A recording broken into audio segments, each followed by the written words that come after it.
Good morning everyone. Welcome back to another video, and today's topic is law of chemical combination. Laws of chemical combination में there are 5 laws which decide कि एक element किस तरह से combine होते हैं और वो कंबाइन होके कंपाउंड को फॉर्म करते हैं. So a mass of one element form compounds from with other elements in which percentage it will react, कि कितने परसेंट में वो रिएक्ट करेगा, in how many moles, कितने मोल्स में रिएक्ट करेगा, and which gas will divide in which ratio, और कौन सी गैस किस रेशो में डिवाइड होगी. All this things are decide by 5 laws says law of chemical combinations. कि ये सारी जो चीजें हैं ये कौन डिसाइड करता है? Law of chemical combination. तो let's we start with the first law, that is law of conservation of mass. कि फर्स्ट लॉ कौन सा है हमारा?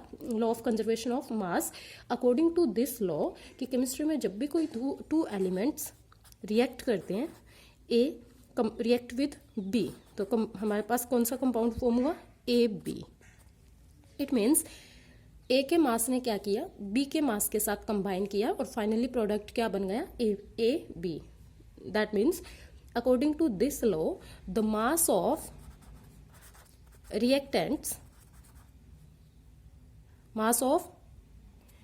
reactants should equal to mass of products.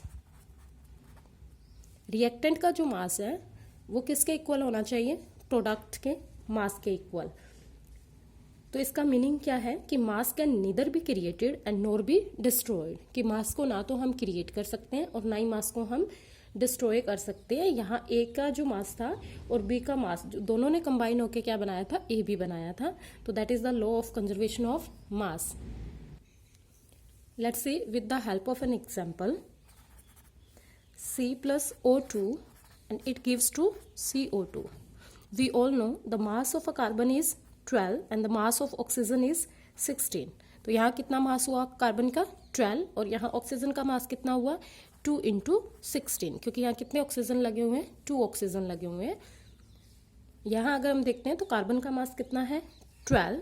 पूरे CO2 का अगर हम मॉलिक्यूलर मास निकालेंगे तो 12 प्लस ऑक्सीजन का कितना मास होता है? 16 इंटू 2. तो टोटल यहाँ पे हमारा कितना बन रहा है? 44 ग्राम. और अगर हम रिएक्टेंट के मास को भी देखेंगे तो रिएक्टेंट का मास हमारा टोटल कितना बन रहा है? It is also 44 gram. That means the mass of a reactant is equal to the mass of a product.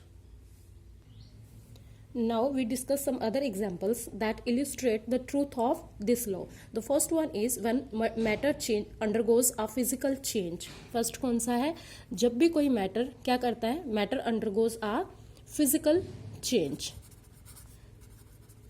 Physical change. जब भी किसी matter में physical change होता है तो क्या हुआ? Example ice, और आइस को अगर हमने हीट किया वो किस में कन्वर्ट हो गई? वाटर में.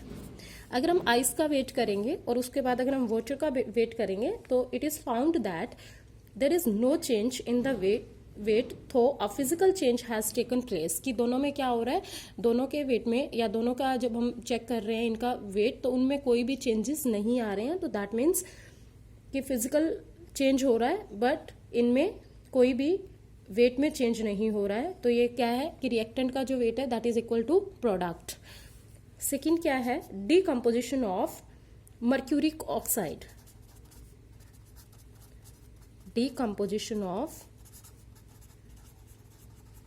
Mercuric oxide.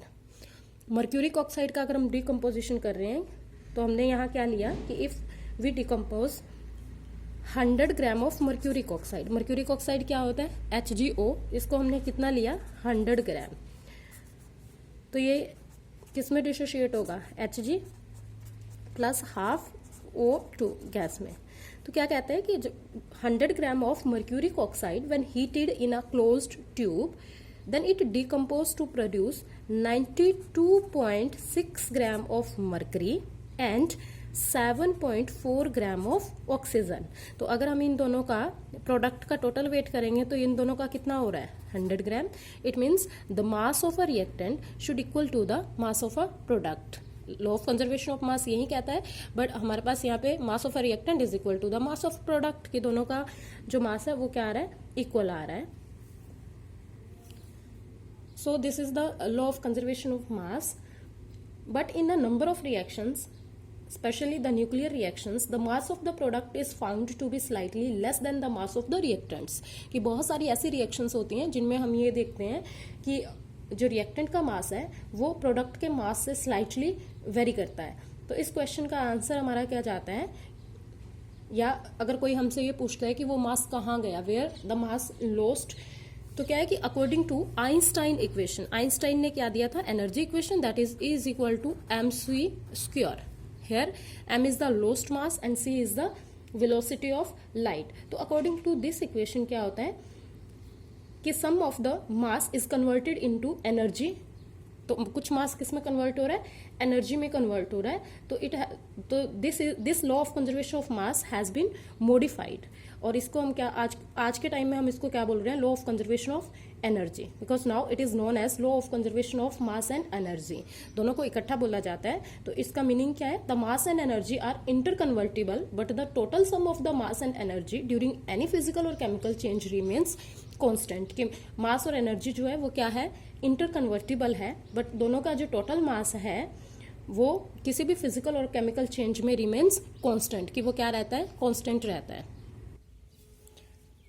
अगर हम इसका न्यूमेरिकल चेक करते हैं तो देखिए एक न्यूमेरिकल है हमारे पास, what mass of silver nitrate will react with 5.85 gram of sodium chloride to produce 14.35 gram of silver chloride and 8.5 gram of sodium nitrate if the law of conservation of mass is true.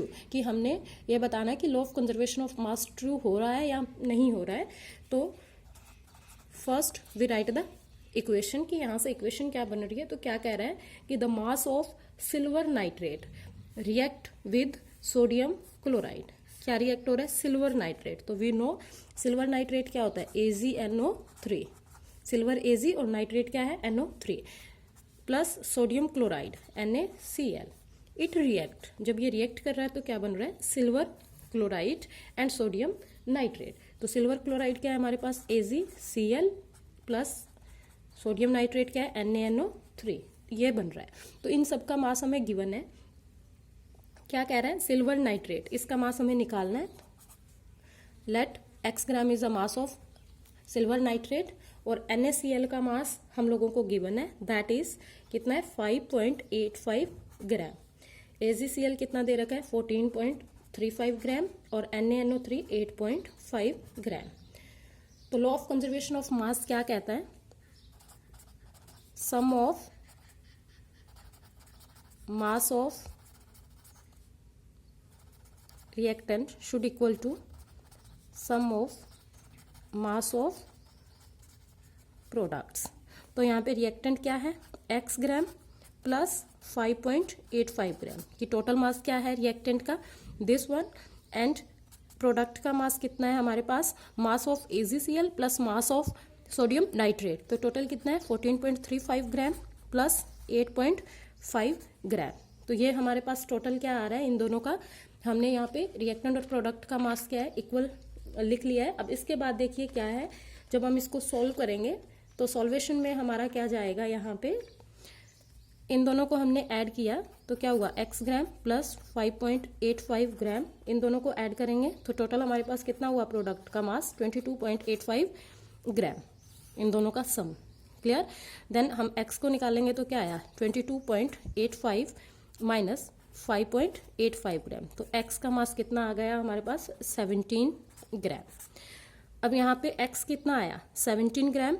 तो अगर हम check करते हैं कि ये conservation of मास को follow करता है या नहीं करता है, या उस लॉ ऑफ कंजर्वेशन ऑफ मास को ओबे करता है या नहीं करता है, तो देखिए total mass of reactant 17 plus 5.85, तो इनको हम ऐड करेंगे तो टोटल कितना आया हमारा, 22.85 ग्राम, और प्रोडक्ट का कितना था, 22.85 ग्राम. इट मीन्स कि दिस इज ट्रू, कि यहाँ लॉ ऑफ कंजर्वेशन ऑफ मास क्या हो रहा है, ट्रू हो रहा है. This is all about the law of conservation of mass.